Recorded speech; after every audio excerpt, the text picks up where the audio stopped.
Hey everyone, it's me, Arthur Kade, and tonight we're on the red carpet at the Tribeca Grand Hotel for the world premiere of TNT's great new show, Public Morals. We'll be bringing you interviews with Ed Burns and the entire cast, so get ready for a great night behind the velvet rope.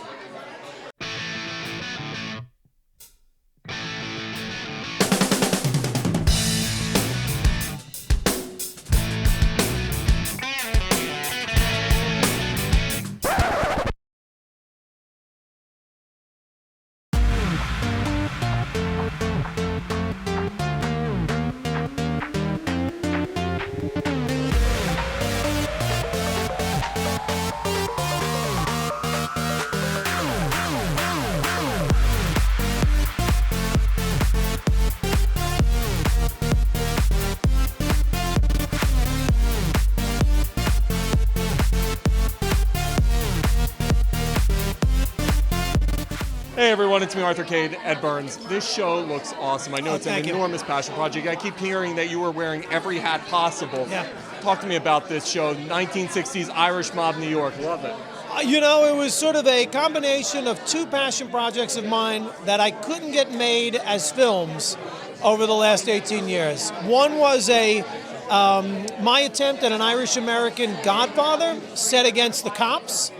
And then the other was I wrote 3 scripts about Hell's Kitchen Irish gangsters. My old man was a cop here in town, as was my uncle and 3 of my first cousins. And my grandfather and great-grandfather were Hell's Kitchen guys. So I've always been fascinated with sort of the wise guys and the Irish mob of the West Side. So when creating a TV show, I said, why don't I take these 2 passion projects and rather than try and get them made as a film, marry the 2 and make an epic TV series. Going to this, we see the Irish mob, we see cop stories. What was it about this? And I know you and Ed are friends. What was it that drew you into this? What drew me into it was the writing, the character, and the idea of working in New York City, 1960s. I mean, obviously the Ed Burns and Steven Spielberg thing is first. That gets your attention first. But creatively, I love the character. He's a dichotomy of things, and it was real. It's fun to play dress up. I love the clothes. I'm not a fashion guy, but I really liked what I got to wear. I like the hat, and it was fun to go back in time, sort of in the 1960s in New York, which is before I was born. So it was cool. I love the era that it's covering through the 60s. Talk to me about digging into that era, because there's not a lot of that on TV. Yeah, and it's a beautiful era, and the clothes and the hair and the makeup are all so beautiful, but it's also like a gritty time in New York too. Like things weren't really very clean and as nice as they are now. So our show kind of shows like the underbelly of that kind of world, and no other show has really done that in the same way. You're coming from 30 Rock to this. Talk about change, 180-degree change. Talk to me about the transition and going from something that was pure comedic genius like 30 Rock to something gritty like this.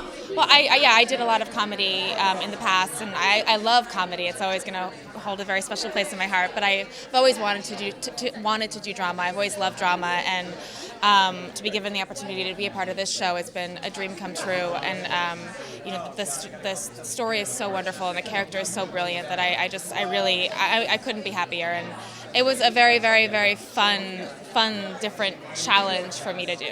This show looks awesome, man. Congratulations. Well, it should be a lot of fun.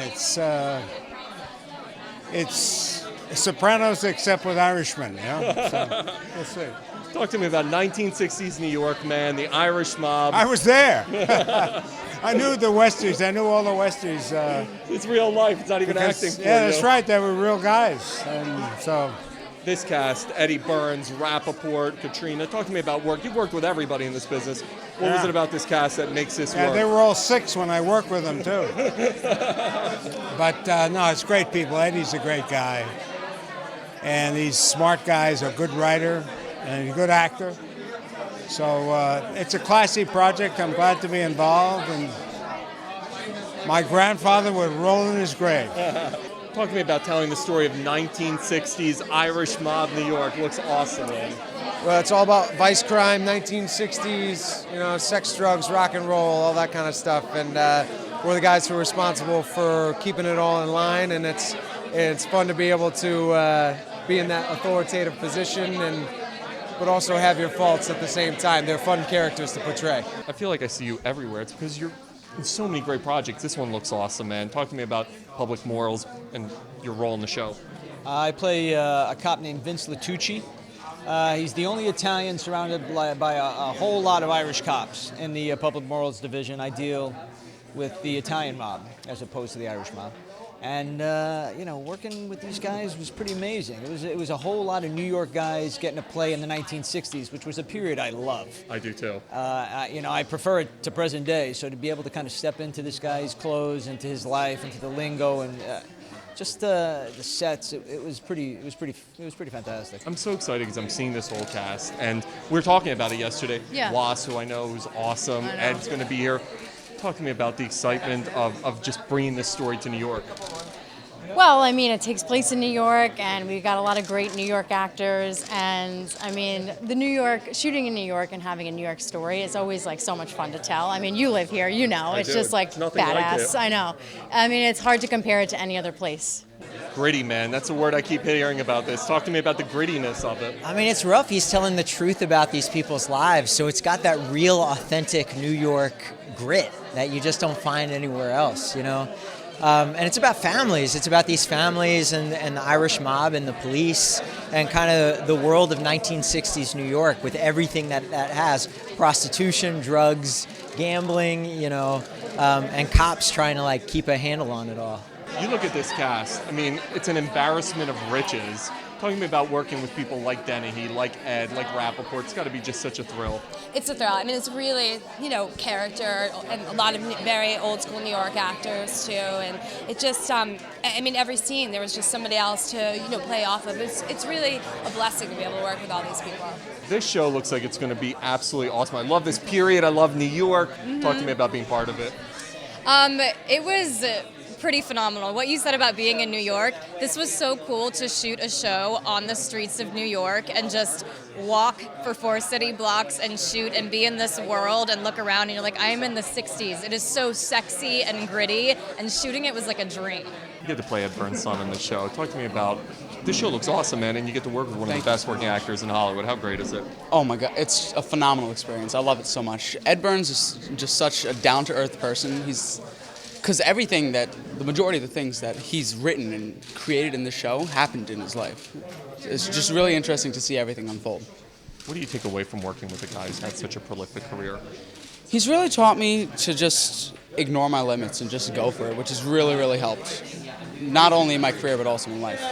When you talk about a New York show, it doesn't get any more New York than Tony Danza. Thank you very much. Thank you very much. You know these guys, right? Well, I like them both. Big fans of Ed and Michael Rapaport, and the producer's not bad either. So I'm sure it's going to be. Right? Yeah, I think it's going to be great. I can't wait to see it. 1960s New York, Irish mob. As someone who, when you talk about New York actors, you're at the top of the list. Talk to me about what you're excited to see in terms of New York being depicted. Well, one of the things that's sad about New York now, I was just thinking about it on the way down here because I'm up on the Upper West Side. It's a long ride down. I didn't take the subway like a jerk. And you look at the neighborhoods, and what's really changing a lot is that, we're losing a lot of the mom and pop flavor of the city. Sometimes on the Upper West Side, it looks like a mall after it's closed, But I think that, you'll go back to some of the things that made New York City what it is, why it's such a legendary place. It was all about that. Growing up in the 60s, I grew up here in the 60s. It's the greatest place to grow up in the world. I mean, it was exciting and dangerous, but not deadly, and you could really explore. I mean, you tell your parents, I'll see you in the morning when you're a kid, and not come back till the end of the day, and it was just awesome.